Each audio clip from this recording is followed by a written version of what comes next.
बिस्मिल्लाहिर्रहमानिर्रहीम अस्सलामुअलैकुम वरहमतुल्लाहि वबरकातुहू। की हाल चाल है जी? ठीक ठाक हो? उम्मीद है अल्लाह ताला के हुक्म के नाल इंशाअल्लाह तुसी सारे ठीक ठाक होवोगे।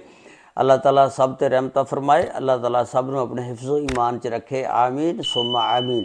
अज दे विलाग दे विच मैं तुहाडे नाल एक इंतहाई हैरान कुन वाक़या शेयर करन लगा।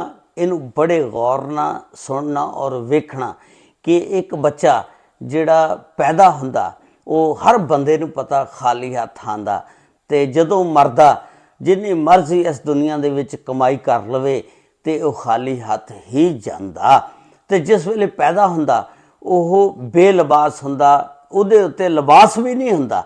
लेकिन ये वाक़े दे विच एक ऐसी चीज़ वो लैके आया बच्चा कि डॉक्टर भी देख के हैरान हो गए कि अल्लाह ताला दी तरफों एक ये मोजज़ा आया कि किहड़ी शै ऐसी सी जिहड़ी वो बच्चा इस दुनिया दे विच लैके आया। और डॉक्टर ने जदों उस चीज़ नूं वेख्या बड़े हैरान हो गए।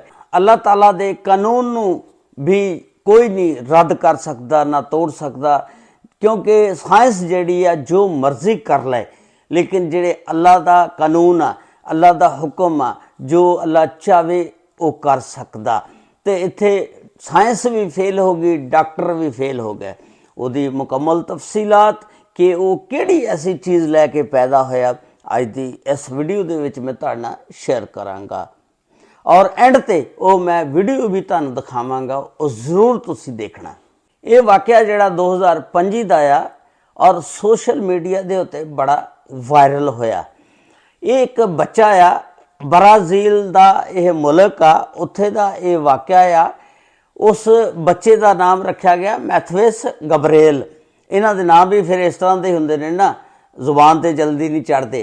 ते और जिहड़े हस्पताल दे विच ओह पैदा होया उस हस्पताल का नाम सी सक्राडो कोरा साऊ दी मैजश हस्पताल, जिथे यह बच्चा पैदा होया।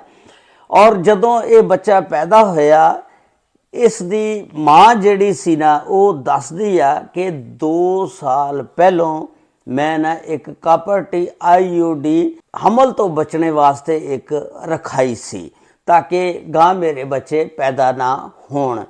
लेकिन जिस वेले ये दसदी आ कि मैं डॉक्टर को आई चैकअप कराण वास्ते, डॉक्टर ने कहा कि तू उम्मीद दे नाल आ। उन्हें कहा कि ये किस तरह हो सकता आ, मैं तो कापरटी IUD रखाई हुई आ हमल तो बचने वास्ते, तो ये किदां हो गया कि मैं माँ बनने वाली हाँ। डॉक्टर ने कहा, उन्होंने कहा ये अल्लाह ही बेहतर जानदा। खैर जदों 9 महीने पूरे होए ना, ये हस्पताल जाती है। बच्चा जिहड़ा नॉर्मल हालत दे विच पैदा होया।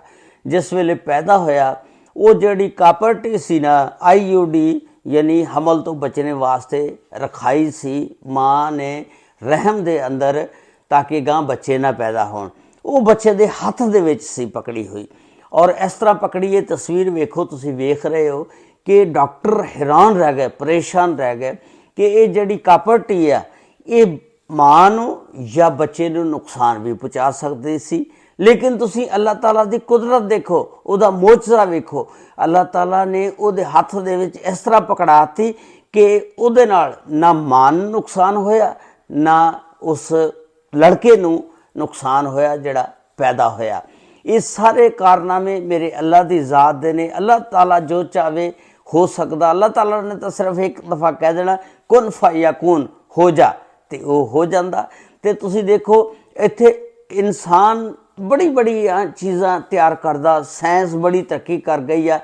लेकिन इत्थे तुसीं देखो कि इंसान दी ईजाद कीतियां हुई चीज़ां जिहड़ियां वो भी फेल हो गई। इत्थे साइंस फेल हो गई है।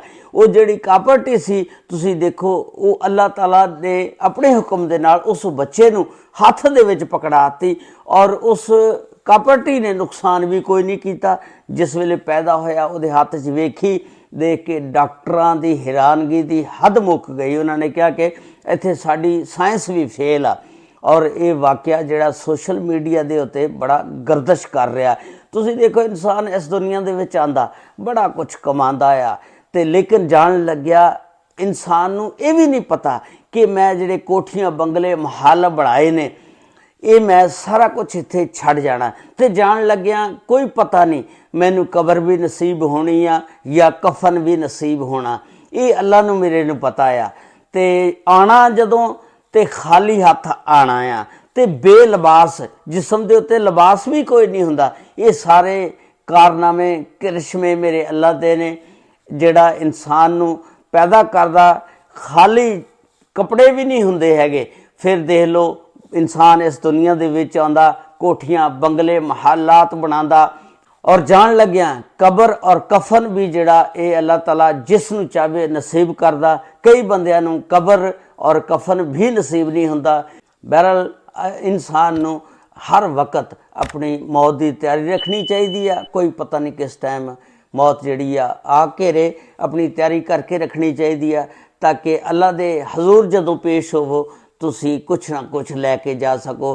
ਤੁਹਾਡੀ ਨੇਕੀਆਂ ਵਾਲਾ ਪੱਲਾ ਜਿਹੜਾ ਭਾਰੀ ਹੋਣਾ ਚਾਹੀਦਾ, ਔਰ ਉਹ ਨਾ ਹੋਵੇ ਕਿ ਉੱਥੇ ਜਾ ਕੇ ਕੱਲ੍ਹ ਨੂੰ ਕਿਆਮਤ ਵਾਲੇ ਦਿਨ ਅੱਲਾਹ ਤਾਲਾ ਆਪਣਾ ਮੂੰਹ ਹੀ ਇਨਸਾਨ ਕੋਲੋਂ ਮੋੜ ਲੈਣ। ਅੱਲਾਹ ਤਾਲਾ ਸਭ 'ਤੇ ਰਹਿਮਤਾਂ ਫਰਮਾਏ। ਉਹ ਜਿਹੜੀ ਵੀਡੀਓ ਸੀ ਉਹ ਮੈਂ ਤੁਹਾਨੂੰ ਦਿਖਾਉਣਾ, ਦੇਖੋ ਔਰ ਆਪਣੀ ਰਾਏ ਦਾ ਇਜ਼ਹਾਰ ਕਮੈਂਟਸ ਬਾਕਸ ਦੇ ਵਿੱਚ ਜ਼ਰੂਰ ਕਰਨਾ। ਅੱਲਾਹ ਹਾਫਿਜ਼। A baby was born in Brazil with an IUD. What is an IUD? What is an IUDs are known to be one of the most effective forms of birth control. Failure rate with less than 1%. So in Brazil, a newborn made global headlines after being delivered clutching his mother's IUD. And the mother had been using the IUD for years. Take that, mama.